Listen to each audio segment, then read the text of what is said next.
So we're back with episode 4 of the Pandemic Podcast, the Beta Academy, with Coach Lewis. Of course, he's on all the podcasts. He's on all the different programs we got on the TV. And today we got longtime student and Dr. Justin from Jersey. What's going on, Justin? What's up? How are you?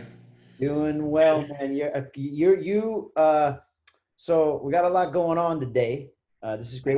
Usually the podcast is about an hour. We got a lot of questions to ask you because at this moment we are in about the point where things are going to reopen, or so they tell us, even though DC doesn't have a plan yet until May 11th. But we are coming up with our plan to try to adhere to all the strict guidelines as it is. So it's very interesting because, of course, you're a doctor, so you have a lot of insights on that, and that's great. Before we get into that, let me first thank our sponsors, the students of Beta Academy, who are continuing to make us help us through this time and support the school. Also, my good friend Mike Kenley, who runs Local 130 Seafood. He is shipping food out of Jersey. So yeah, Mike. Mike, man, I miss that guy. Yeah. He's out. He used to choke me out like all the time. He used to guillotine the crap out of me when I first came to Beta. Like every shot I took. He made a real funny video. Did you see that commercial he made? Yeah. Where they're like, oh shit, no. It's really funny. I think it's on Facebook. Yeah, it's on Instagram. We'll share it here. But yeah, that's his move. That's always been his move. The RNC, Rear Naked Choke. Yeah. Doing it ever since. Still using it in competition every day.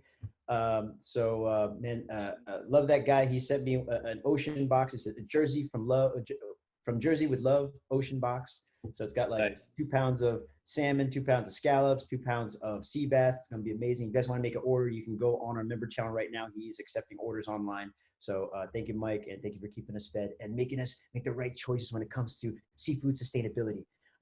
All right, so that goes to our sponsors. Thank you very much. And just a quick background, Justin, you've been doing wrestling and martial arts for how long now? I mean, let's see. I started wrestling at like 14. So that would be like 13 years since I started wrestling. Okay. Now you wrestled, that puts you about high school wrestling. Yeah, that's when you started high school. I started a little late. I didn't start till sophomore year of high school. I mean, I wouldn't say that's late though. What got you into wrestling? So it was actually my stepbrother was a wrestler, and he's like 1 year older than me. And a couple of my friends, we used to make fun of for wrestling. Like the wrestlers I knew, we'd make fun of them because like be like, oh, he has to leave to go do push-ups. Like what a loser. And then I went to one of my stepbrothers' like tournaments freshman year, and I was watching everyone, and I was like, oh, these kids look like they suck, man. I could beat them up. And so I started secret underground training from that point on, like with my wrestler friends. I bought mats, put them in my basement, like before I even started wrestling. Nice. I was like, I used some Christmas money or something. And then I had some friends give me like lessons for free. I would like lift with them and they would teach me how to wrestle. So then sophomore year I showed up. And then from there I just fucking loved it, you know? Just kept going. Now, you wrestled year round, where when's the wrestling season usually? Yeah, so wrestling's a winter sport, but I think what makes it different for New Jersey especially is so like a lot of places it's actually like illegal for the coach to coach you in the off season. I don't know, it's some like government rule. But in New Jersey, like the culture, they have like wrestling clubs. Like the guy Mike Mal, the flow wrestling behind the dirt guy. He was my club coach, and he just owned this massive warehouse that he just matted out. He had just a whole bunch of mats, kettlebells, and like that's it. In like this like hot ass warehouse, and like all the kids could like, you can go there year round. He would just hold like night practices. So sometimes people would like double up, do night practices, all of that. Nice. So I think that's what makes that area good for wrestling, is that we all do like year round types of wrestling. And you went to a lot of wrestling camps as well in the summertime? Yes. Yeah. The college I went to also, we had like a huge summer camp every year. That's when I first went there as a high schooler. And we had like Ben Askren teaching us, and like Just so they would bring like a lot of good people. And those would be like 5-day camps where you would get like over 10 matches a day, every day. For just like 5 days straight. You literally have 3 wrestling practices, 10 matches, and it's just like a whole week of that. And then like technique from like Olympians and crap. It's like really cool how they would set it up. That sounds pretty awesome. Yeah. Like I wish I could do that as an adult. Dude, they would just get like hundreds of like kids to pay like $100 or something, and then they would stay in the dorms and just get this like. And then the rich kids could go to those like all summer, you know. Like I could afford one a year, but it was interesting to see how that like affects people. Now, what weight did you wrestle at? I started at 135. Damn. I got really sick, went down to 130 was my lowest. What? Sophomore year. 130. And then I went up to like, just steadily went up like 10 to 20 pounds a year to like 145, 152. And then by the end of high school, I wrestled 160. I wanted to wrestle 171, but that was like our kid Brendan, like one of the best on our team. So I was like, well, screw it, I'll go down. And then college was 165 for 2 years. And then I wrestled, the highest I ever wrestled in college was 184. Damn. I did a ESU, East Stroudsburg University Open. It's like an open division tournament in Pennsylvania. And I went there, I was like, I was a little fat. I was like, I just went in there at 184. How'd you do? It felt really good. Yeah. Yeah. Damn, I feel strong here. So in order to go up a weight class, you have to like wrestle off for the spot, or do you how do you do that? Or do you get chained by coach to kind of keep your weight low? So my team, our head coach, he passed away recently, but Eisenhower, guy was like a legend. He didn't like us to wrestle off one-on-one. He liked to put us both in the same tournament and see who comes out, who performs better. He would do stuff like that. And like sometimes in the tournament setting, you still have to go against your opponent because he put you on opposite sides of the bracket. You'd eventually meet. So sometimes you would still wrestle off, but it's in a true competition setting, not like simulated in the wrestling mat in the room. We talked about doing wrestle-offs for the DC Open. Yeah. That was going to be yeah? Yeah, that was going to be it'd be cool. You would have to then, because you can't really do that. There's not enough tournaments to just sign everyone up so your place is higher. Yeah, for the DC, for IBJJF, they only allow us 2 people from our school in a division. So we would have to do wrestle-offs if there's 3 people. That was going to be the plan. And now, of course, IBJJF makes you weigh in 20 minutes before the match. How much time do you have in wrestling to weigh in before you actually have to wrestle? So the minimum is 1 hour, usually. Like they would start the JV matches first, and then the varsity people get more time to eat and rehydrate because they would start the other ones first. So the maximum, you could go like 3 hours sometimes if you get lucky. Okay. But I think that's for a dual meet. It's a 1 hour minimum. For tournaments, it's a 2 hour minimum. So you weigh in, you get 2 hours to like, we do like a whole warm up, like the whole team does like a 30-minute pretty much practice of just drills, just drilling for 30 minutes, getting like a good sweat. Oh, nice. Yep. Okay. See, that's important too. I always feel like you want to get like your second win before you have your first match. Yeah. That's what they always say. But then when I'm doing sprints before even competing, I'm like, oh yeah, I feel good. Are you when you're on the topic of weight, like, so would you say that you're always were you cutting weight to make that weight? Are you comfortable at that weight, or? No, I was cutting like way too much. Even in high school, I would be 169 and I wrestled 160. I'd be 169 the day before. And I would have to make weight 2 to 3 times a week. Damn. So that was hella unhealthy. And me, like back then, I was hungry all the time growing up, like games, 20 pounds a year all of high school. But yeah, so I wouldn't drink water. If I was heavy and overweight, I would just eat a shit ton of peanut butter like sandwiches. God. Just so I wouldn't be hungry. My mouth would be so dry. So now, as a doctor, when you're looking back at what you were doing as a Yeah. as a teenager, what do you think about that?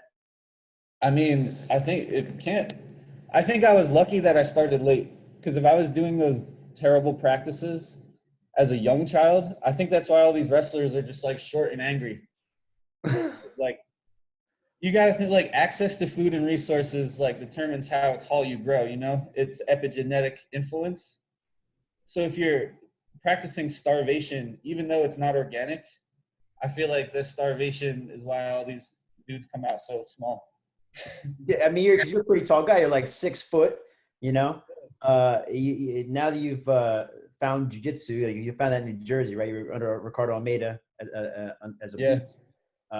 and when you came over to the school, to the academy, you started doing a lot more striking. You did Muay Thai and fighting MMA at like a welterweight, like 170. So I'd say that starting at 14 kind of allowed you to grow some. You're a pretty big guy for.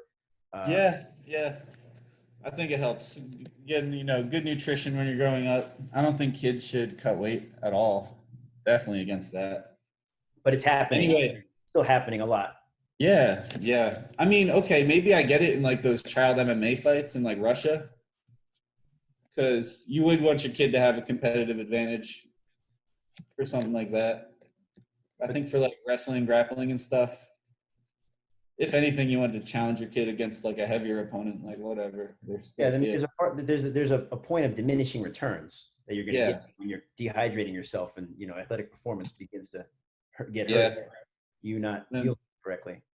That's true. The scary thing's like the brain. They said the brain, it takes a good amount of time to rehydrate. So if even after a day, they think it's not fully back to like normal. So its cushioning dynamics aren't as good when you cut a lot of weight.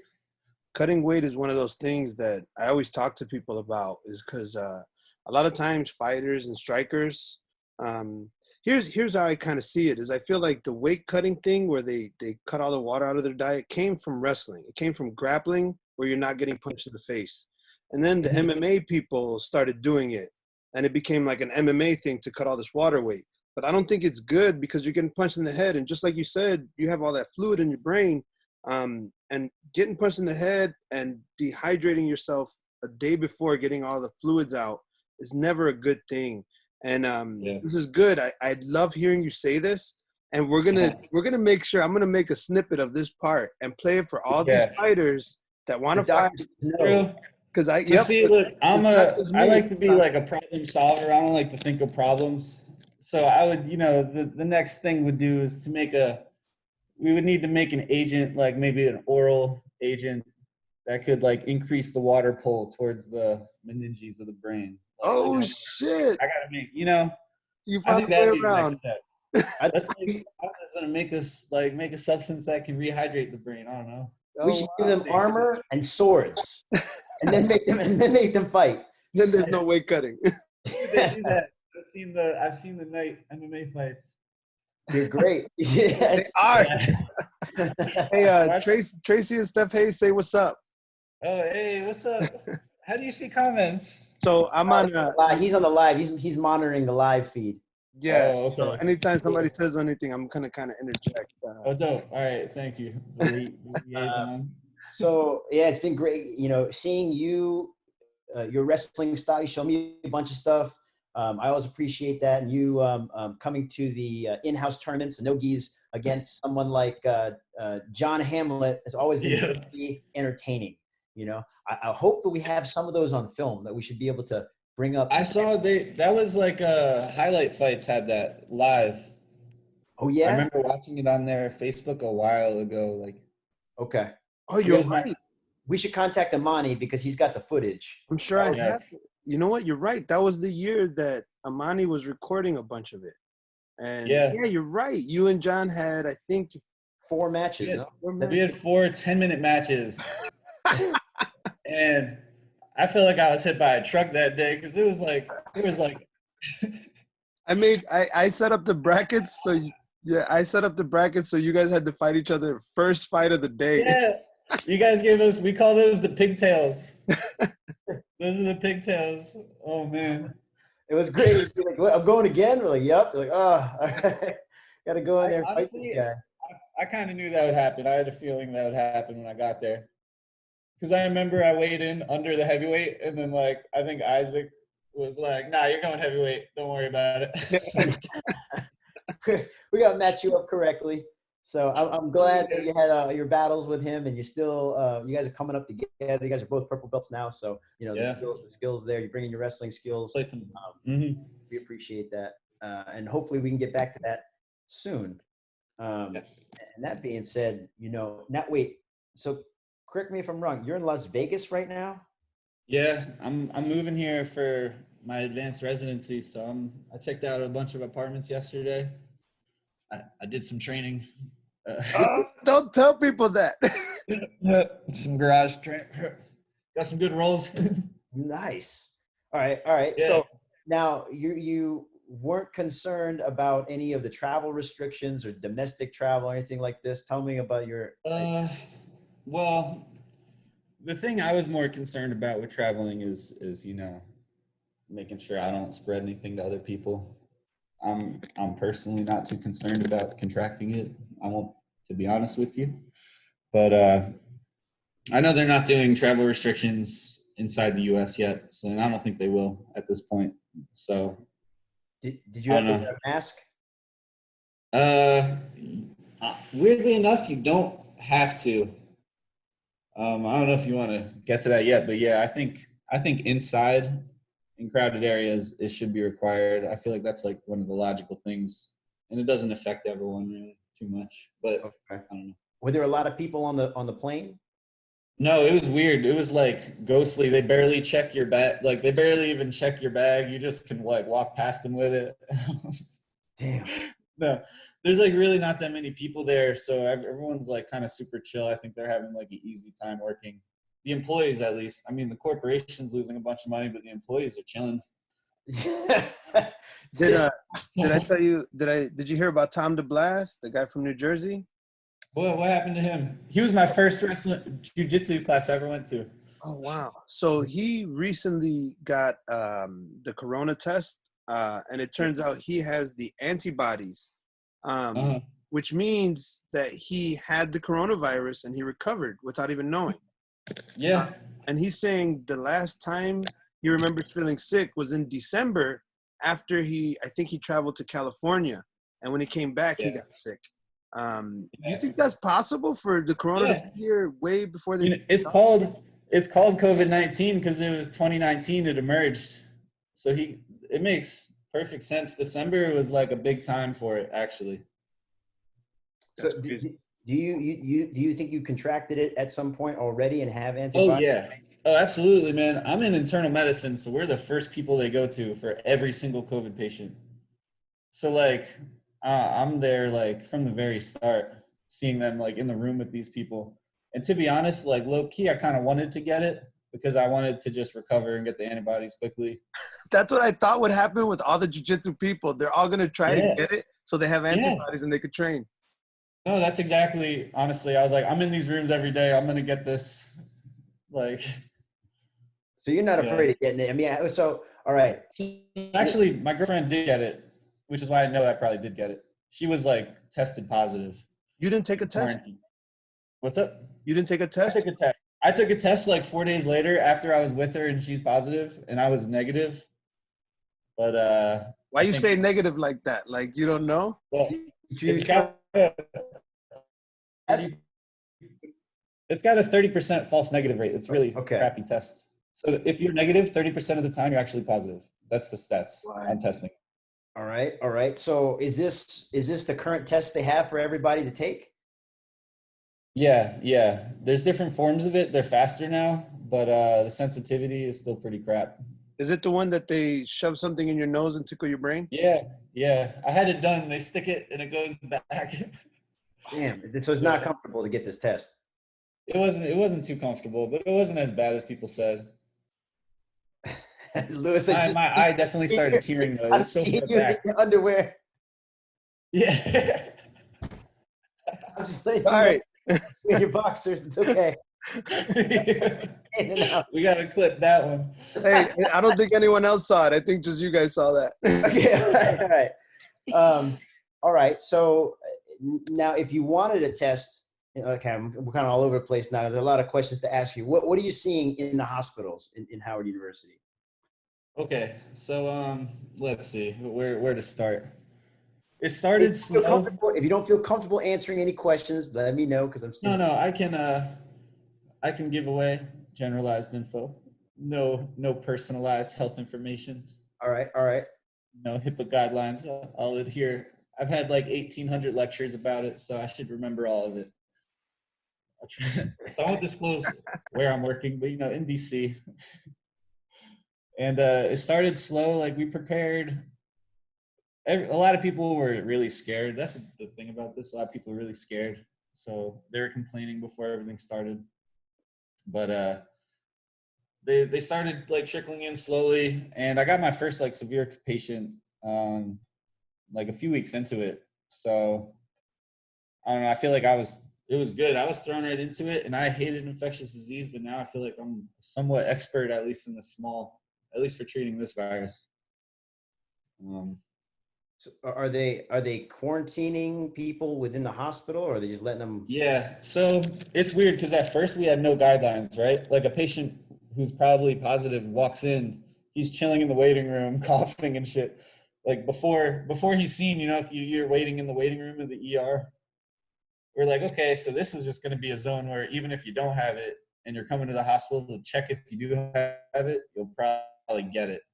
So that was weird. We had to it took us a while before we even implemented a policy where we gave all the patients masks, like prophylactically we call it. It's like in advance, preventatively. That's what we're gonna have to do if we open up. We're gonna give everyone a mask. It's gonna be weird. Probably. So the proper precautions that we use, like in the ED, these rooms are like locked down, and before you go in there, you need to have contact precautions, which is you put on a gown that's easily disposable as you leave. And then you have to have droplet precautions, which is just a regular mask, like protects you from droplets coming in from someone sneezing or something.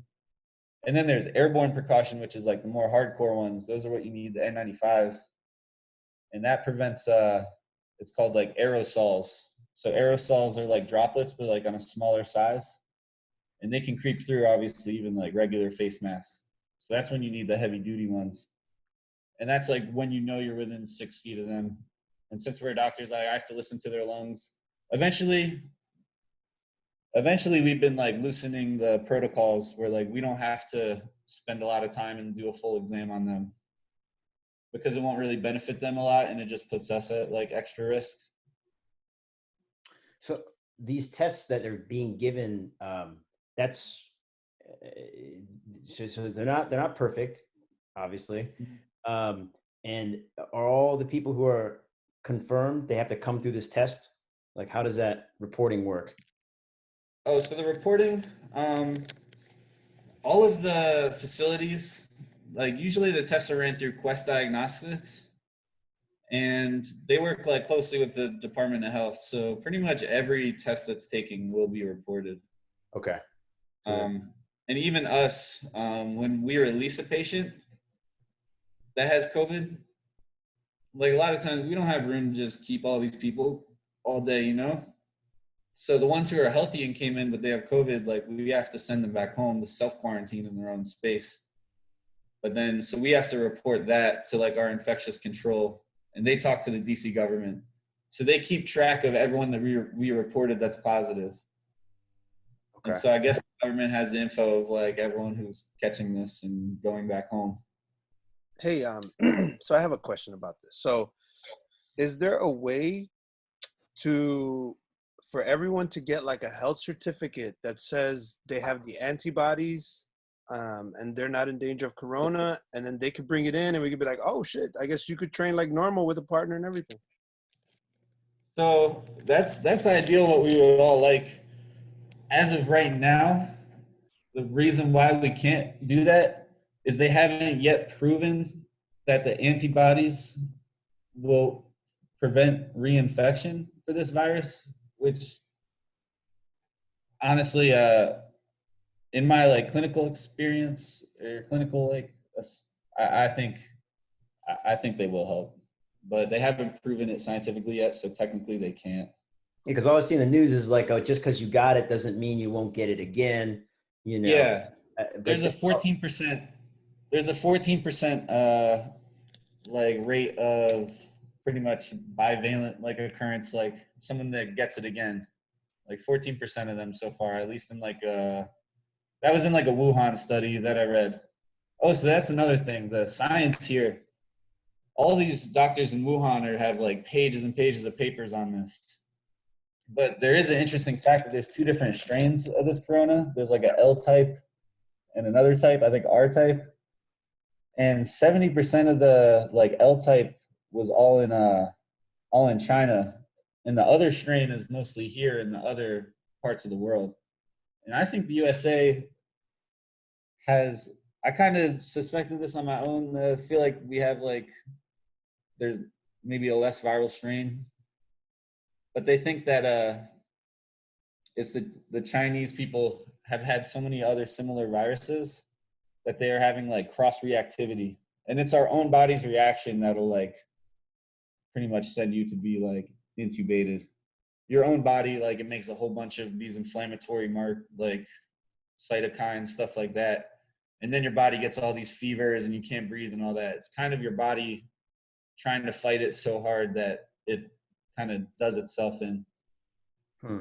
Now, I'm sorry. I got Dr. Reggie. He's on the Facebook, so he's listening in too. So that's kind of cool. We got some doctors. Great. Dr. Reggie's a cardiologist, so I was gonna call him up too to try to see what's good. Right. Okay. Yeah. So in terms of the hospital, like I've heard they've also pretty much put a stop on all of the elective surgeries and other things that are like other people who have offices there. So what's it like in the hospital? Yeah, so that's what's weird because so certain fields, like obviously internal medicine, are like somewhat overwhelmed. Like, we have a crap ton of patients now. But then things like surgery, since they're canceling those, a lot of times I feel like it's way more relaxed for them now. And because of that, some places are recruiting them to other areas that are needed. But they pretty much put a stop to all of them, almost all of them. Like you had to have a really good reason, and the benefits you have to say outweigh the risk. Some programs like outright like denied them. I think we were still doing a couple here and there, and we just kind of phased them out. And then all of our clinics are pretty much all telehealth now. So I think they're going to start allowing the procedures to come back again now. Soon, you think? Yeah, I think so. Well, because then also causing a financial strain in a financial strain on the businesses or quasi businesses that function there, and trying to keep people on staff when they have no patients to treat. Yeah, that's a great point, because some of these private hospitals in like the Midwest and stuff are actually laying off a lot of people temporarily. That's what I've heard too. Because they're not making money because there's not elective procedures. It doesn't make any sense if you're trying to prepare the medical system to handle these things, is to not lay off more medical people. I know, but if they're not bringing in the money, that's profit driven. Right. I work at university, so you're not as affected by it, right? You're there. Oh, I'm not. Yeah, I'm not. I'm on a contract first off because I'm like a resident. And also I'm in internal medicine, so we're like the most busy. We're the one who's like trying to recruit other doctors to help us. So are you seeing a less of an influx in like other cases that you would normally see that people would go to the hospital for? Like are people avoiding going to the hospital? In DC, the current state, we're actually on a steady incline. But steady incline, not at like a high rate, but like it's about peaking right now. Okay. So speaking of that, there they're saying, at least what I heard, that there's going to be a wave coming down from New York that's going to hit us. Is that like a thing? Yeah, well, just when we're studying the case rates, ours were mirroring about like 7 to 14 days behind the New Jersey, New York area. So yeah, kind of the wave, I guess you can call it, was that was like the lag time, 7 to like 14 days from there to us. It just seemed like pretty consistent when you trend it. Okay. So yeah. Wow. See, so there's a lot of things happening over there. I kind of step back to face mask. You gave me an N90. You helped me out one time, so I really appreciate you. Yeah. I was able to go to the store and get things. So I got an 85-year-old grandma in the house, and your mom who's definitely got a compromised immune system. So I appreciate that. Do you think that they work? Yeah. So yeah, there's varying degrees of work, right? I think all right, you'd have to start at first. Okay.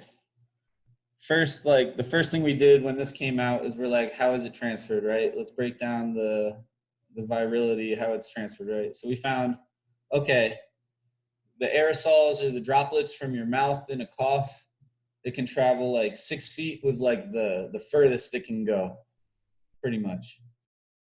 In a closed space, mind you, not open space. So in a closed space for up to 6 feet, a cough or droplet can travel.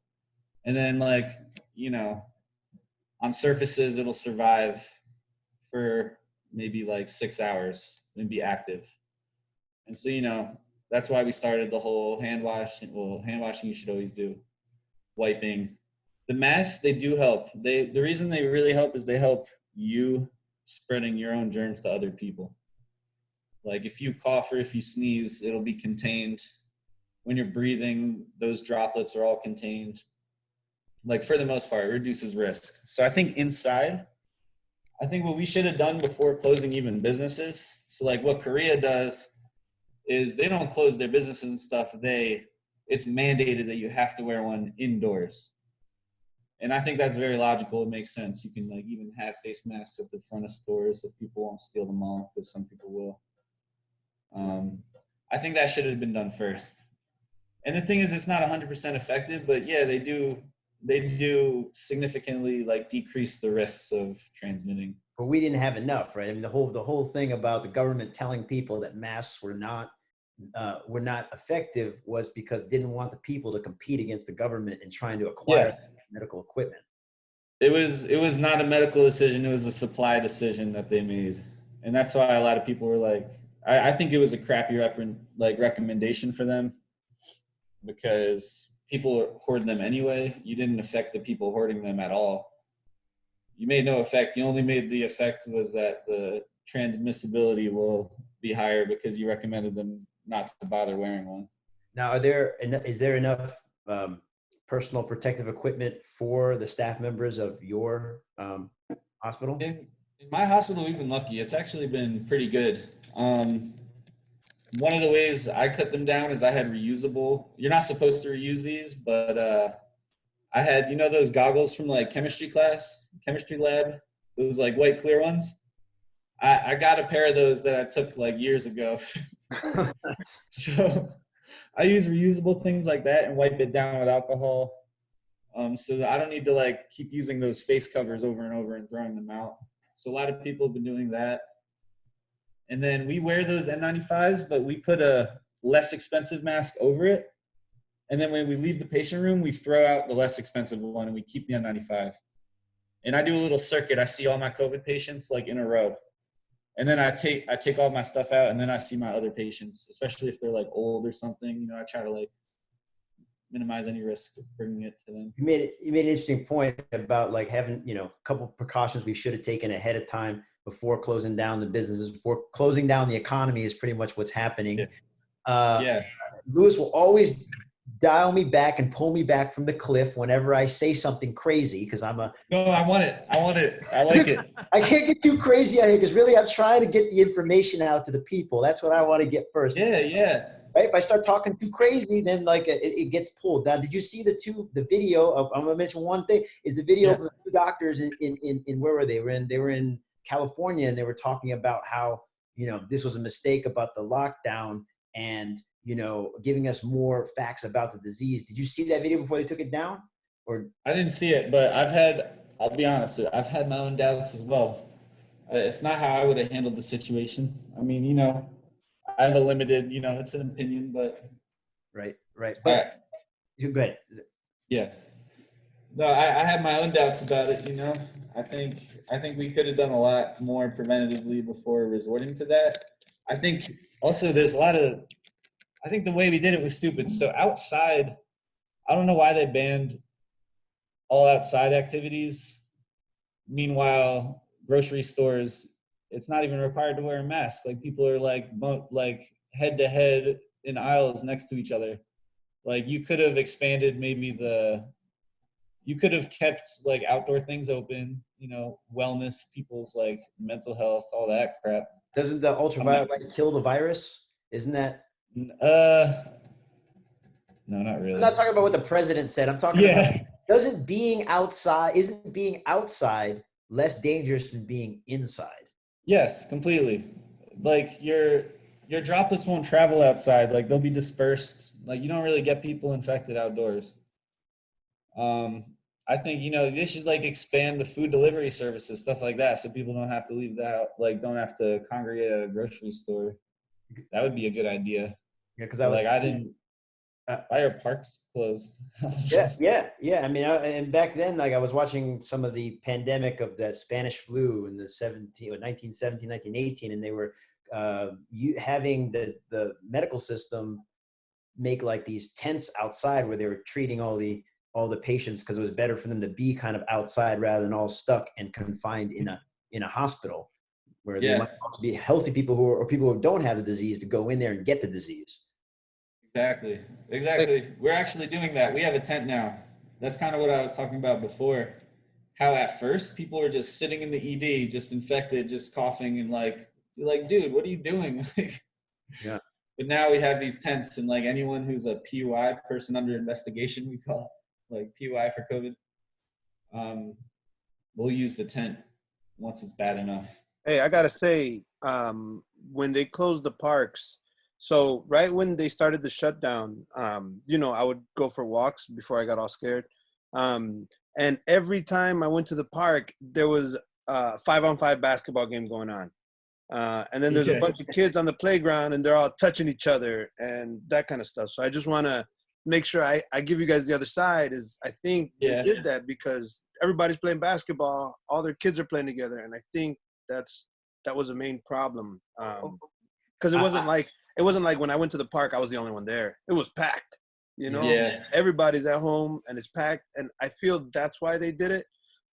Just to prevent all these things from happening. I think it's good. You got to get all the sides, because we have a lot of things happening, and we're talking about even just the political sides. As I said before, my good friend Goat Fury Andrew Smith and wrote it really clearly and succinctly. Is that you got three things kind of contending with each other. One, you got let's say we would say political groups like far left saying like this is a dangerous thing. Let's lock everything down no matter what.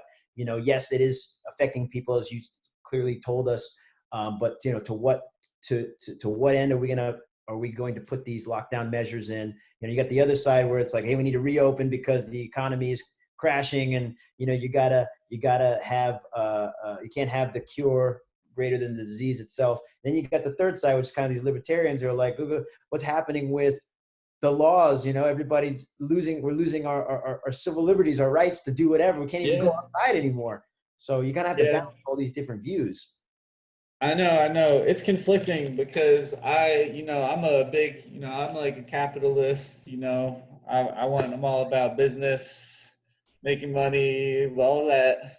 But I feel like it conflicts with my medical views, which like, okay, I had to take this like vow that you will do no harm and all that.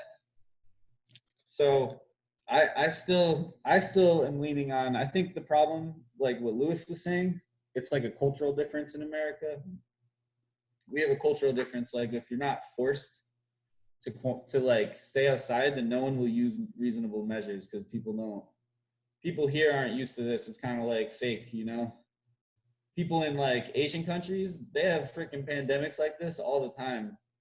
Like, think of all the stuff growing up, man. They have like swine flu, they have different types of coronaviruses, all that. So like their culture, when one of these outbreaks happens, is they don't have to close all their businesses, but like they're strict. They're washing their hands when they enter any closed space. They're wearing a mask at all times in closed spaces. But like everything's still open, but their culture allows it because they're like trained for it. And they're not. like, we're not trained for that. Americans, like, we're not trained for anything really. You know, There's the attitude. Do you remember when they were telling us don't wear masks, or like, oh, masks are dumb, don't wear them? My wife and I were talking, and it was like, she was like, man, when we were in Japan, they wore masks all the time. Like anytime you had a cough, you wore a mask, and it was to prevent your germs from getting on other people. And it's like over here, they were like, but if you wear a mask, it's not going to protect you. And I feel like people were just misunderstanding. But I see what you're saying. You're right. They didn't want to tell everybody go buy a mask because then they're going to take them off. Wow, what a weird problem. It's a weird problem, but I don't know. Dr. Reggie also said he's not a fan of the herd immunity theory. So, okay. Well, so what about the fact that if we're stuck in our houses, what's happening to our immune systems, and are we more susceptible to a second wave if we're not being exposed to other people? What do you think about I was just talking about this morning, actually, or last night. I can't remember. But yeah, I think every day merges with each other, so we get it. Yeah. I think that's a valid concern too, especially with the people who are like not exercising, you know, or just super sedentary. Like we're gonna have this like new wave of just extra sedentary people walking out. I mean, I'm still getting my home workouts in, but I feel like people who weren't doing that earlier, it's hard for them to adapt. And exercise is another thing that keeps your immune system, you know, moderate intensity exercise will boost your immune system. And it's really good to do while sick. So got to do your workouts every day. That's why you got to get on the Facebook channel, 12 o'clock every day, workout. This is very important. So if you don't get it on the Facebook channel, go to the YouTube. We put it up all over there so you can get the workouts. Great. So sorry, I had to do a little plug, you know? I like it. Try to keep it going strong. All right, in terms of, so how many would you say, like an average? I know it's hard to kind of quantify. How many patients do you have where you're at? Like, would you say? So we have, I'm not sure if I can say like the exact number on a large scale, but like, Justin, to put it in perspective, speaker's kind of messed up right now. What's up? I think something's wrong with your speaker. And now you're mute. Say something again. No? Can't hear you. Yeah, we can't hear you now. Just say hello, hello, and then I'll tell you when we can hear you. Hello? Yep, that's better. Yep. Okay, you got me? Yep. Okay, so in perspective, like me personally, by last week, I was seeing like maybe 5 a day.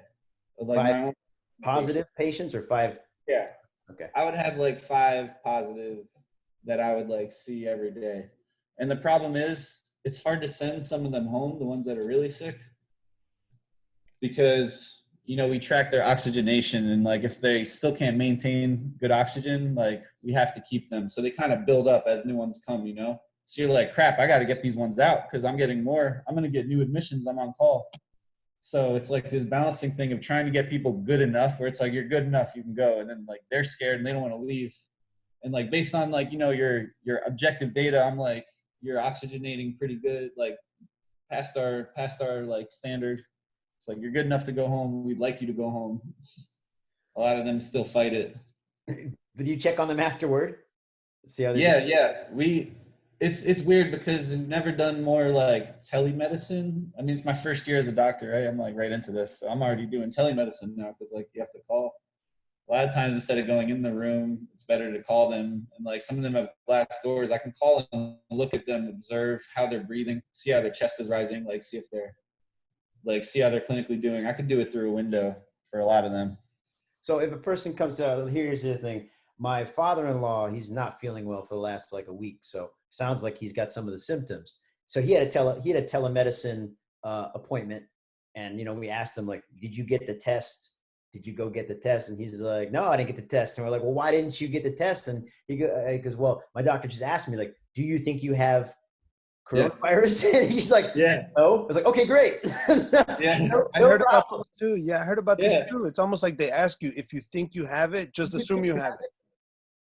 Yeah. It's better than like going out. If you're going to stay at home anyway, then it's better to just, there's really no point of you leaving to go get tested, to be fair. So the only place I can get tested is the hospital right now? What's up? The only place I can get tested is the hospital? No, they have like clinics that you can just call right now. Dr. Reggie. Yeah, Dr. Reggie put a phone number earlier. If anyone wants to, hold on, let me just do this and then I'll let you talk, Justin.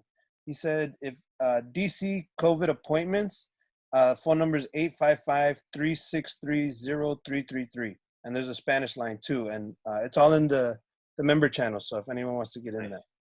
Go ahead. Sorry, Justin. Yeah, nice. Yeah, I found like a drive-through place because my hospital wasn't testing employees. That's another weird little thing that's going on. Employees? No, so, they don't want to test all their. If you test all your employees and they all end up being positive, like I'm seeing like 5 rooms a day. I know I was positive at some point. Just give it to people. But if I test positive, they're required to quarantine me until I'm negative, and that could take weeks and weeks. So it's like, okay, like a doctor with no symptoms who's working, seeing all these patients per day, now is forced to be quarantined because, they can't have a positive result and tell you to come back, because media would just make that look horrible. So it's better off to just not test.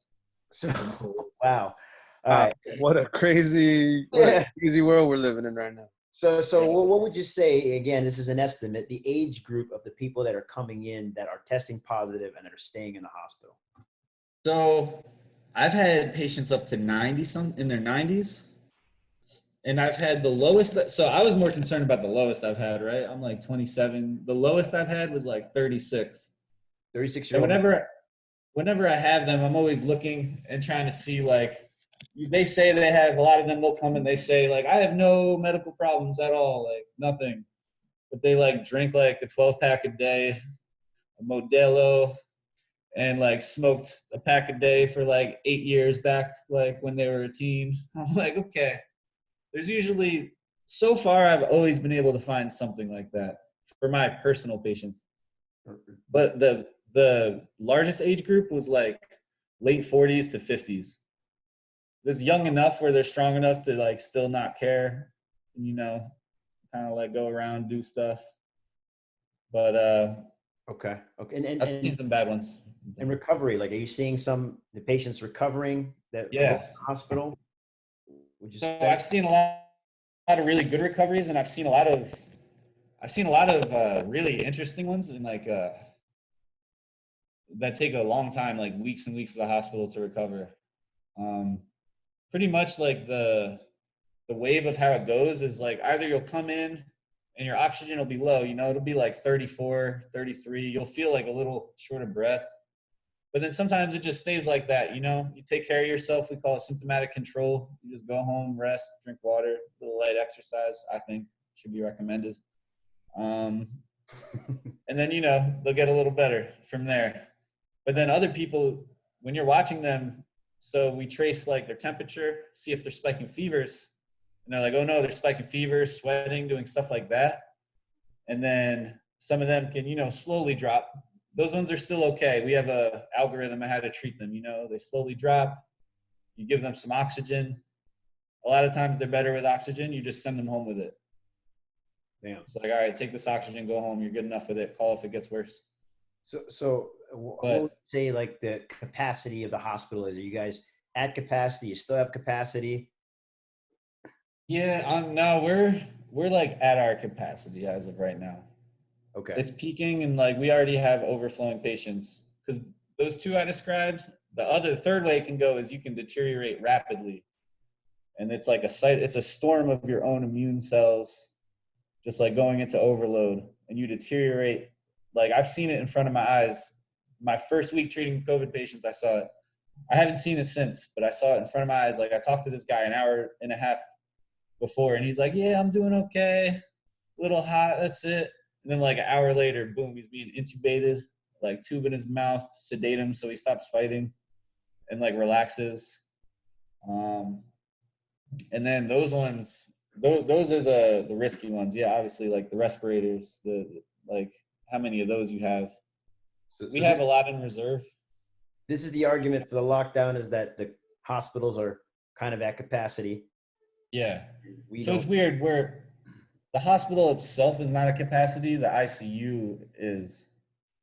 So we already maxed out the ICU, the medical ICU, and we had to start putting ICU patients in the surgical ICU since surgery isn't doing as many cases now. So we already took over surgery's beds, and now we're at capacity of both of those. So now we're looking into like other options, like opening things. These ventilators that they're talking about, this is what they have in the ICUs? Oh, yeah. Almost every patient, almost like over half the patients in the ICU are like on ventilators. So, you know, you have a tube going into your lungs, just doing all the work for you, putting pressure in, opening your lungs, closing them. So is there, I guess, initiatives right now to get more ventilators for your hospital? Is that? Yes, but honestly, they gave us the numbers and we still have a lot in reserve. Oh, you do? So, okay. I was surprised, actually. My hospital was really, really well prepared, I feel like. So you do have extra capacity in case there's something. I mean, if you had to, you could. Yeah. There's some degree of extra capacity. Hey, go ahead. Sorry. I personally think it'll be all right. It'll start to get better. Yeah. Soon. Is this thing affecting, like, are most of our numbers homeless population, or is it all just regular people? No. I wouldn't say they're mostly homeless. I don't know the exact numbers for DC right now. Just the people I see. It's pretty varied. But I know the ones that do worse. The ones who do worse are obviously homeless people are not in the peak of all human condition, you know? Yeah. So they are, if they do get it, they're more likely to be coming in because they're more likely to do poorly. Or like these people who are smokers, you know, smoking does not help. A lot of the really bad ones I've seen like have smoking histories. That's not what they said. They said that nicotine is proven to fight off the virus in France. That's what I saw.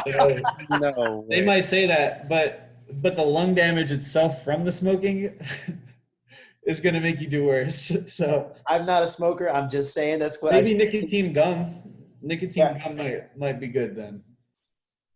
Gives you a little jolt. Or patches. Okay, so you as you going back, you seem to think that this thing is going to be on a decline soon.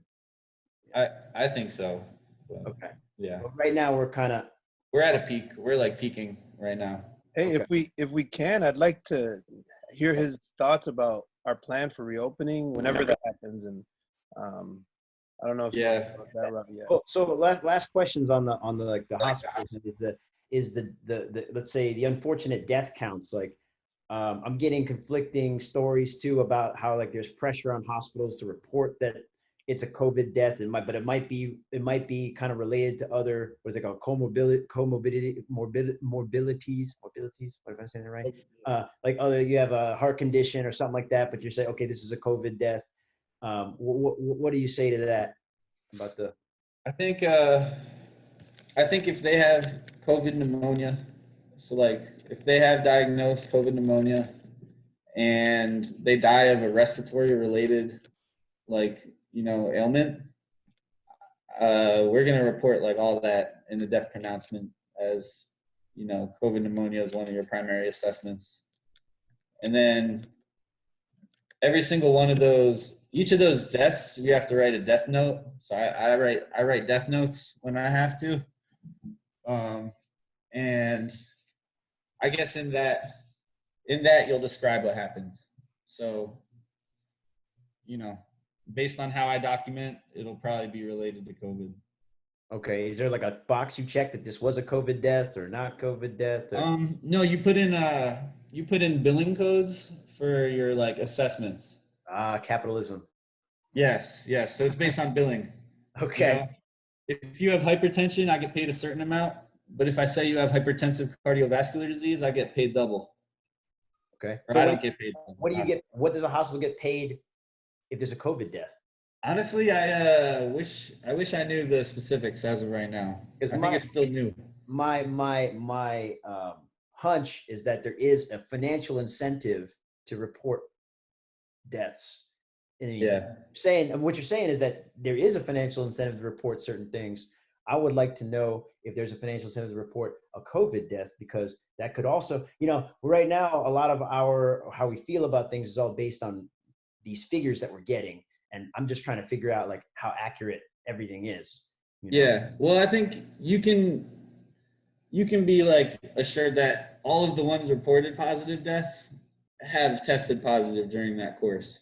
Because are we going to be adding presumed positive deaths also to that number? I guess you could if they die at home. Okay. If it's in a hospital, it's going to be documented properly. But it's the ones that die at home that obviously it's not going to be. Or in nursing homes, right? I mean, nursing homes could also have that. Nursing homes, yeah, they test positive there. They've been doing pretty. I've had some nursing home patients. One of them actually was recovering when I left on vacation. See, that's good. There's a light at the end of the tunnel. So now that we got a lot more, thank you for all that. It's great information that kind of like, gives more insight into these types of things, especially because you're a frontline worker. And thank you very much for all that you're doing there and putting yourself at risk every day. And it gives people kind of more insight on what you're dealing with from day to day. And what we'd like to do is perhaps share with you our reopening plan, and then you could tell us, what you think about that in the beginning. So, Louis, you want to fire away first? How we're going to do this? Well, why don't we start from outside to inside, like the moment you get to the school to the moment that you train and then leave. Okay, so all right, so this is going to be the plan, all right? And I need take it in parts. Let's take it beginning, medium, and end, and that way he can kind of give us his comments on what he thinks. All right. So what I'm thinking is nobody's allowed to enter the school, right? So we have a locked door all the time. No more walk-ins. It's by appointment only, or by class reservation only, or whatever we want to call that. You can do that online because we got mind buddies. Yep. So we're going to do it. You can go online for all of our students. They could, check in online, and then they're on the roster. I'm going to say we're going to do 10 people on the front mat, 10 people on the back mat, and 4 people in the fitness room. That's our student number, right? So they stay outside, and while they're outside, that's when they need to get ready. That's when they need to have all their stuff with them. So they can't walk into beta, use the locker room, and change. That's just not allowed anymore. We're going to recommend everybody wears their gis or wears their Thai training stuff out to come in prepared and to not have traffic in the bathroom. Right. Because we cannot, as far as I understand, we cannot let, community space is not allowed in phase 1. So we can't use our lobby. We cannot use locker rooms. People have to just literally walk in. Don't be using the bathroom. Don't be using our water fountain. Hold it. You hold it, or you go use it outside somewhere else. But you cannot come to beta to use the bathroom. You cannot come to beta to use the water fountain. So you can't even come in. So we have the door locked. You're outside. You're waiting. You already know that you signed up for the 10 o'clock class. So people are just going to be outside. I guess we're going to have to put X marks outside to keep them apart from each other. So they walk in. We check them off. They have to put their shoes in a designated spot, and then they walk to their little cube on the mat. And we're going to have 10 cubes on the mat. You go straight to your mat. Solo drills only. No partners, no rotating, nothing. You go to your spot on the mat. Then we'll have a coach there in the middle teaching the class with everyone surrounding them. Then, we're going to have the best class ever because, that's how we roll. And then after that, we're like, all right, get your shoes on and walk straight out the door. Then when they walk out, we lock the doors again. And then we spend 30 minutes cleaning all the areas that have been contaminated, I guess. And then we kind of, the next class starts 30 minutes later and we do the whole process over. Does that kind of make sense on how we're going to have to operate? I think it's a pretty good start overall in terms of like you guys did all the business kind of like aspects of it. I think one precaution for the shoes, I think when they first come in, maybe they should take their shoes off right away and have the designated spot near the door, because they're going to track their feet from outdoors, from wherever they came from. Oh, that's a good point. Let me write that down. That's one of the things we do in the hospital. We have shoe covers, and we take those off because you don't want to track. It can be on the surfaces for, like 6 hours and still be viral. Now we're looking to buy a bunch of masks. We don't know how many we can acquire, but we'll have them available if people need to purchase them. But we're going to recommend that everybody brings their own mask. Yeah, if you're doing solo drills, I guess, yeah, I mean, it would be a good idea. I forgot that part. So we're gonna force everyone to wear a mask. Yeah. We're not gonna force them to wear like gloves, but we're gonna force them to wear masks. And that's when they walk in the door. So when they walk in the door, you ain't got no mask. We're gonna have masks there for them to purchase. Yeah. But that's fair. Yeah, and then they have to wear it the whole time. And the masks that we're getting are washable. So you can train in it, and then when you go home, wash it, and hopefully you have another mask. Yeah. Yeah, no, that seems to be that should be a good idea. I think also you have to the way that we self-regulate ourselves in like the medical field is like you're supposed to take your temperature twice a day. Oh, that's another thing I forgot. We're trying to buy infrared non-touch thermometers that we can use. So those are the recommendations for self-regulation for like, so you want to regulate yourself for symptoms like any sort of cough, shortness of breath. Mostly cough is the most important one, cough, sore throat. If you have any of those, they should be told like not to come in. Yeah. So what if they're not, so if they're like 99 degrees or up, they can't train? Well, I guess so. Technically a fever is 100.4. It's called a low grade fever. They say that everybody should test out your own body temperature, like beginning when you wake up and when you go to sleep, because people's temperature kind of varies off the 98.6. Yeah, mine's like 97.5 most of the time. So like we definitely have slightly different set points. But that's why they say twice a day. Okay. Because so you can spike, kind of fevers, they spike and then they go back down. So you might not be having one at the moment, you got to test yourself. So the plan is going to be, we just made some modifications right here. So they wait outside. I'll let them bring in their own water bottle. I'll let them bring in a book bag. But when they walk in, they're going to have to take off their shoes right there at the front desk and then just be barefoot throughout the whole school. Yeah. So they're going to have to walk barefoot through the lobby, straight to the mats. Or not even before that, I'm going to have to check their temperature. And if they should put sandals too, so they can put the sandals on. Yeah. So they should bring. So it's not. They just have to take off their outdoor shoes, So I'll have them take off their outdoor shoes and put on flip flops. Yeah, and then you can still maintain the cleanliness because it's also dirty to have them barefoot all around. Yeah, I was thinking that too. That's a good idea. Just take off your shoes and have a new pair of sandals. So you come in, you take off your street shoes, you wear your inside shoes, you walk to the mat, you put them in the shoe rack, and then you walk to your space on the cube. Now, we're going to check everyone's temperature. You think if somebody's 100 degrees or more, I have to send them home? Yeah.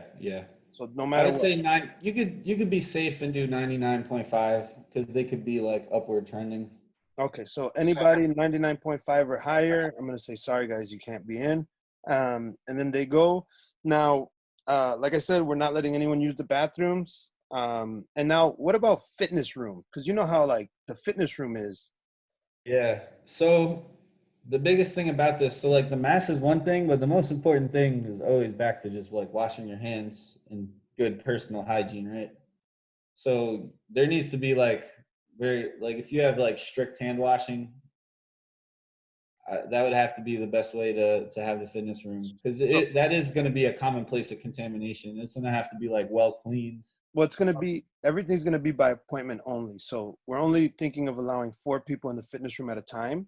And then just like classes, they go in, get their lift on, and then they have to get out. Maybe that's what the place, if we get that hand sanitizer put, we should have a hand sanitizer station that you have to use where you step into that and Good call. come out. I was Exactly. I was thinking we have new those Purell hand sanitizing stations. We got the wrong sanitizer, but we'll fix that. But we're also gonna have cleaning wipes and trash cans. So before they walk on the mat, they have to wipe their feet with a cleaning wipe. They'll have a mask on the whole time, and then I guess they could wipe their hands with something like that too. They should definitely wipe their hands. Yeah. So that's gonna I'm getting a lot of comments on this Facebook and I can't really keep up. I'm gonna try. You're a popular guy. I'm really Yeah. glad that you got on this. I'm sorry to, you already told me that you're going to be moving to Vegas to do your fellowship out there. So, but we're hoping to have you as long as we can. So yeah, I know. I'm gonna miss Beta the most out of all of DC. And everyone when you here. come back, this is always going to be your home. Yeah. You're doing a great thing right now because you're kind of like setting a lot of people's mind at ease. How we're gonna be able to come back and run this. I'm all about trying to find a solution. That'd be a good first phase. And I think as I'll trend the cases. As I trend those, if I find we have a good improvement going, then we can start like expanding. More contact. We all miss some good contact. Yep. Yeah, people are asking. So right now, that whole plan I just talked about is how we're going to do it with solo drills. That's all phase 1 and 2. Now, we don't know how long phase 1 and 2 is, but from what I can tell, phase 3 is when we could start doing partner drills. And we're not even that far because we don't know how long each phase is going to last. So right now, it looks like we're just kind of planning for phase 1 and 2. With solo kind of deals. And we're waiting for the DC government to let us know what the plan is. But as we said, Maryland, Virginia, and DC are using like a coordinated plan for that. But they say we follow the federal guidelines, and within 14 days of downward trending cases, then we could be in phase 2, which pretty much means that we open to the public for 10 at a time.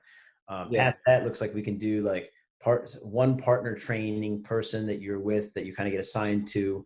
Also like family classes where you could train with some people that are in your household because you guys are probably not infecting each other. These are all we're gonna have a new corona waiver. Everybody's got to sign the corona waiver. We're gonna have to tell people like, hey, if you want to train, even though we're taking all these precautions, I guess nothing's 100%, right? At the same time, though, we are going to be continuing to film the training in class so that we'll be able to stream that online and follow the workouts. And because they're the solo nature of the drills and the skills that we're building, pretty much everybody will be able to do that from the comfort of their home. But, the goal is to stay in shape, continue to like build skills, but also get like a really good workout in class. So with 1 hour classes, I think we can achieve that in a 30-minute cleanup time. We can definitely sanitize the place and make it safe for the next group that comes in. And right now we're planning for a 10 a.m. to about an 8 p.m. run. So classes every hour and a half. That includes cleaning time in between. While we only have room for 10 at a time, as we said, we are going to be putting it online so people can take advantage of that as well. But also that we'll have a wait list in case of cancellations. We're going to be looking into our mind-body system, our CRM system a little bit more to see, what kind of technology that we can leverage to make sure that we get every class filled, even if people drop out, and to make sure that we can serve all of the community. Yeah, I think one major problem we're trying to figure out is how do we accept new students? That's going to be a real big issue during phase 1 and 2. We have a plan, but I guess we got to open up first to see how it goes. And this is what martial arts is all about. We're not going to take this thing laying down. We'll continue to fight and make sure that we do whatever we got to do to make sure that the ship is continuing to sail forward. So again, we do really appreciate everybody's support. Yeah, I appreciate everyone commenting on Facebook. They're giving us a lot of good stuff to talk about. One more question I have is, Justin, so I was looking at the federal guidelines for this phase 1, 2, and 3, and there's not a lot of detail. Like I talked to Knock a little bit, and he says somewhere around the 10th, the week of the 10th, so I guess next week, they're going to come out with something. Is there anywhere we could kind of look at as a resource to kind of see what the details are, or like if it's 10 people on a mat, if it's, like, So, what do we got to do? I don't know an exact place as of yet. I get my resources from kind of like medical journals that are paid for me. It's like kind of stuff everyone doesn't have access to. But a quick thing, like, I mean, I guess just keep looking at the government websites, because that's going to be the official, like, who it's coming from. Like, the science comes first, then the government like uses it however they want and then applies it. So you'll have to just keep going through them. But I mean, that 10-person thing, that is a misconception for some people. Because that 10-person was like, it's the same 10 people. It's like, if you're going to hang out with people, make it the same group. And like those classes would be locked. And like, oh, this same group always trains together or something. But that's not really too I mean, you realistic. could do that. We could always like put up a lottery and everybody can sign up for the time they want to come in. That would be You know, make difficult sure to have. it's That would be the very difficult. yeah. Sorry. It'd be hard. To It'd be have hard to do. people training, like every class, it's going to have to be so like, is it more important to only have 10 people on the mat, or is it more important to have them 5 or 6 feet apart? I would say 6. It's definitely like a hard, like it's 6 feet apart. So if I make as many cubes on the mat that are 6 feet apart, like, can I have more than 10? I think so. In my like personal opinion of what should be, I think that'd be okay. I think I'm not sure what the government's gonna say about that though. we got to default to the government. That's why I can give like my recommendations to you guys, but the government has the final say in what you should do as a business. Even though the government is not helping us, they're not. Yeah. They're And I'll give you my personal recommendations whenever you want, in addition to my medical recommendations. Appreciate you. Speaking as a doctor, as just myself, so it might change a little bit. Good stuff, man. Well, Yeah. Did you freeze, Knock? Yeah. Did Knock just freeze? He Got was like, knocked frozen in thought. yeah, it's all right. It might end up kicking him out and bringing him back. And about these the signups and stuff like that, you think that's okay for people to train in mass as long as they're 6 feet apart? Yeah, no, it's okay. Like, especially jiu-jitsu, you might make some weird noises, little cough, stuff like that. It'd be better to limit people's secretions from flying all over the mat.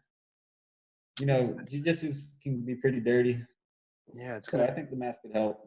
Now It's gonna be hard. Like, I think once we do partner drills, it's gonna be hard to keep a mask on. But it's Yeah, like that's- in high elevation. oh, there you go, Knock you back. Yeah, maybe those high elevation masks. Right. oh yeah, honestly, if you're touching someone at that point, I don't think a mask matters. In my personal opinion, you're already touching in All right, we're gonna have to. Yes, this is where we're gonna have to fall back and see what the guidelines are gonna tell us. Really, what we need is the martial arts community to unionize or to unite and figure out, like, to give some guidance to the government as well. Because at this point, I think they're just, they haven't really thought about the financial, economic consequences of everything that's happening. Yeah, it's gonna be huge. It's like scary. And it wouldn't be such a big deal if the government response was better than it is. As we said, they're just kind of, hey, we're just going to print some more money and throw it over here, throw it over there. We're not really going to have any idea about how we're going to give it out. And some people get it, some people don't, and like, how do people pay their bills? So anyway. Yeah, I think that small business loan should have been the majority, and then they should have chilled with the corporate loans. Or they bailed out all these industries, but small business is the backbone of everything, especially in DC. We have a lot of restaurants. We got a lot of fitness. We got a lot of things that depend upon personal contact, like capacity even. And right now, government is restricting capacity. It's restricting access. It's making all these stringent rules. So, and I'm not saying that that they're all bad, that the government is bad. I'm just saying that it's not working out right now because it's kind of in contradiction to what what the people need. Yeah. Respects, and we just need to kind of take a better approach at that. Yeah. So Like, we don't need my tinfoil hat right now. Hey, guys. as a small government person, I don't like how they say like indefinite, these indefinite changes. Like I think they need to be more transparent. Yeah. Because obviously from a public health perspective, it makes sense, but from a personal freedoms perspective, those are all, I think they're valid concerns, and no one should bash other people that have varying like opinions because they have merit. And then you're kind of stupid if not you. I'm saying like hypothetically, the person who bashes someone else's thoughts is kind of stupid because they can't understand what's making them concerned about that. This is all valid concerns, like government a little too stringent, or if they're not stringent enough, it's like it's too active of a situation. Trying to make a social police, to say like, oh, yeah, you're not wearing a mask, or you are wearing a mask, or we're gonna beat this guy up. I was about to right. Start finding you, Mr. That's something that happens even when we if we can't open up. When we do, I'm sure we're gonna get shamed for even opening up, because before DC forced us to shut down, people were telling us that we need to shut down, and it was weird having to defend ourselves and being like, if they're not gonna force us, we can't just fire everybody and just say, well, and that was before the government said anything. And now when we open up, I'm sure people are going to come after us and being like, why are you guys opening up? Why are you guys doing this? You guys should be shut down. And I feel like that's going to be the second level that we got to fight, Yeah. But like, you're going to do it as best as possible, you're going to follow all the government guidelines, you're already thinking ahead. Like, if they bash you, they're just, I don't know. We need something though, because you're saying all these lockdowns are terrible for mental health. Domestic violence is up. Abuse is up. It's people's substance abuse is up. We need to make sure that people have a healthy outlet. So it's almost like this is an essential business. Like I know I need this. We're gonna have to figure this out. But that's a good angle. It's true though. It's true. That's why it's good. So in closing remarks, is there anything else that you think is important to share about, safety, or about how people should conduct themselves during this time, and, anything you might impart on the people to keep them safe and sane? Find a good side hustle to make money. That's it. Speaking of which, if you'd like to support the Pandemic Podcast, please DM us, and we'd love to help promote and co-promote things. Yeah, we don't know how to accept sponsors or anything yet, but we're willing to learn. Yes. We're doing everything we can to make sure that the ship continues to sail. This was great information. I'm going to also share this on my personal page. I think that a lot of people can get something out of this. Justin, we really want to thank you, man, for great information you gave us. And really appreciate you, and want you to stay safe out there. We can't wait for you to come back so we can start training together. And if there's any information that you might be able to share with us as the time goes on, please feel free to share that with the group, and we'd appreciate that. I will. And if I could say just the final, my final plug. Listen, I'm moving here to specialize in sports rehab, pretty much. That's my specialty. I'll be also studying the brain's effects on, combat. Combat's effects on the brain, all that, CTE. So in 3 years, I'll be a specialist, and I'm going to probably make my own practice. So I'll be, helping all of you in the martial arts community. You'll be helping in the home. Yeah, that's my goal. I want to be like I'm going to study the crap out of it, and especially as it applies to martial arts. And so I think, we'll make some good gains in this field. We'll all be super athletes soon. I think we need that. It's very important, especially because as these sports continue to evolve and more people get to practice it, we got to make sure people stay safe, and that martial arts remains something that is beneficial to the people and good for our health. So I really appreciate you, man, everything you're doing, and I'm sure that you're going to have a lot of success in your field, me knowing you the last couple of years, I know that's definitely going to be true. And we're going to make sure that we support each other and stay connected because, whenever we're out in Las Vegas, we're coming to see you, man. So. Yeah, I hope so. I'm going to get an extra room. That's right. Masters World, baby. Yeah. Let's go. All right, y'all. Well, thank you very much. This has been a very, very insightful podcast. We're going to be sharing with the rest of the world, and stay safe, and we'll see you when you get back. All right. Thank you. Love you all. Take care, man. Thanks, Jersey. Yeah.